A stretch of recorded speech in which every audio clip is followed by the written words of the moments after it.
Friends welcome back to my channel.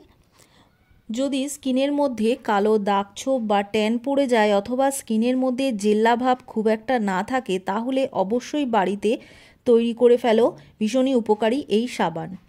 এই সাবান তৈরি করে যদি নিয়মিত ব্যবহার করো তাহলে কয়েকদিনের মধ্যেই তোমাদের ত্বক হয়ে উঠবে উজ্জ্বল ফর্সা এবং দাগমুক্ত। আমরা তো সাধারণত প্রত্যেক দিনের জীবনে সাবান ব্যবহার করি, আর সেটা যদি হয় বাড়িতে বানানো তাহলে তো কোনো কথাই নেই। বাইরে থেকে কিনে আনা যে সমস্ত সাবানগুলো সেগুলো কিন্তু আমরা মুখে ব্যবহার করতে পারি না, কিন্তু বাড়িতে ন্যাচারাল জিনিস দিয়ে যে সাবানগুলো তৈরি করা হয় সেগুলো কিন্তু অনায়াসে ব্যবহার করা যায়। তো চলো ভিডিওটা শুরু করি। তো দেখে নিই কীভাবে আজকে এই সাবানটা আমি তৈরি করব। এই সোপ বেসটা অনলাইন থেকে পারচেস করেছি। এটা অর্ধেকটা আমি এখান থেকে কেটে নেব, আমার যতটা এখানে সাবান বানাতে প্রয়োজন হবে। তোমরা চাইলে এই সোপ বেসের বদলে এখানে গ্লিসারিন যুক্ত সাবান বা পিয়ার্স সাবানও কিন্তু এখানে ব্যবহার করতে পারো। এটা আমি এবার ছোট ছোট করে টুকরো করে কেটে নেব যাতে খুব সহজেই এটা মেল্ট হয়ে যায়। সোপ বেসগুলো কিন্তু আমার ছোট ছোট টুকরো করে কাটা হয়ে গেছে। এবার একটা কড়াইয়ের মধ্যে বেশ কিছুটা জল নিয়ে ওই জলের মধ্যে একটা স্টিলের আমি পাত্র নিয়ে নিয়েছি। ওই পাত্রটার মধ্যে এই সোপ বেসগুলো দিয়ে দেব। দিয়ে এই সময় গ্যাসের ফ্লেমটা কিন্তু একদম লোতে রাখতে হবে। আস্তে আস্তে এটাকে মেল্ট হতে দেব। বেশ কিছুক্ষণ পর কিন্তু এটা একদম লিকুইড হয়ে যাবে।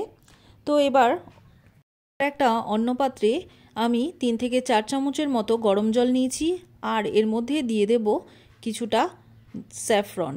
তো দিয়ে এবার একটা চামচ দিয়ে এই স্যাফরনটাকে জলের সাথে খুব ভালো করে মিশিয়ে দেব। মিশিয়ে বেশ কিছুক্ষণ এটাকে রেখে দেব।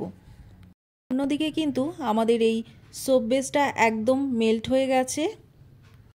বেশ কয়েক মিনিট পর এটা থেকে কিন্তু খুব ভালো করে কালার ছেড়ে দিয়েছে।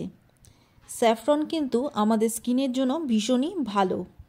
এরপর এর মধ্যে এখানে দিয়ে দেব আমি 2 চামচের মতো চন্দন গুঁড়ো। চন্দন গুঁড়ো কিন্তু স্কিনের জন্য ভীষণই ভালো। স্কিন থেকে যত রকমের কালো দাগ ছোপ আছে খুব ভালোভাবে কিন্তু দূর করে।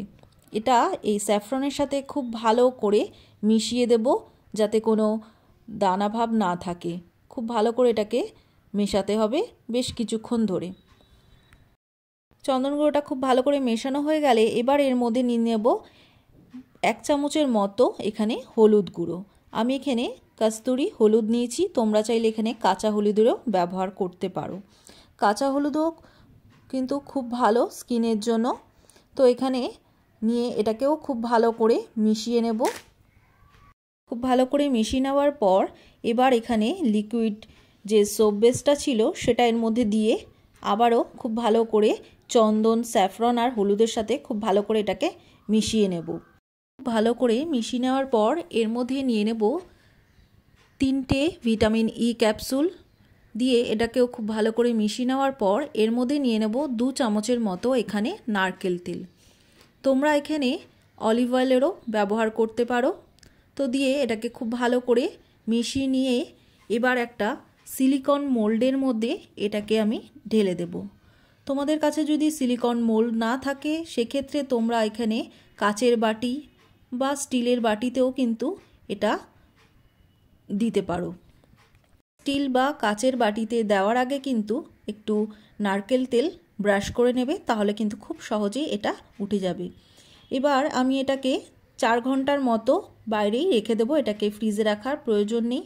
4 ঘন্টা পর তোমাদের দেখাবো যে সাবানটা কীরকমভাবে তৈরি হলো।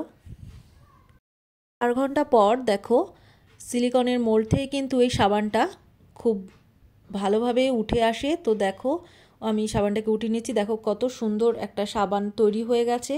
তোমরা কিন্তু এই সাবানটা যদি নিয়মিত ব্যবহার করো তোমাদের ত্বক থেকে যে কোনো সমস্যা কিন্তু দূর হবে। তো এটা ব্যবহার করো, একটা কিন্তু দারুণ গ্লো কিন্তু তোমাদের ত্বকে নিয়ে আসবে। তো তোমরা এটা ব্যবহার করো, করে অবশ্যই আমায় কমেন্টস করো যে কেমন উপকার পেলে। আর এই ভিডিওটা ভালো লাগলে অবশ্যই ফ্রেন্ডস ফ্যামিলির সাথে শেয়ার করো আর আমার চ্যানেলটিকে সাবস্ক্রাইব করে দিও।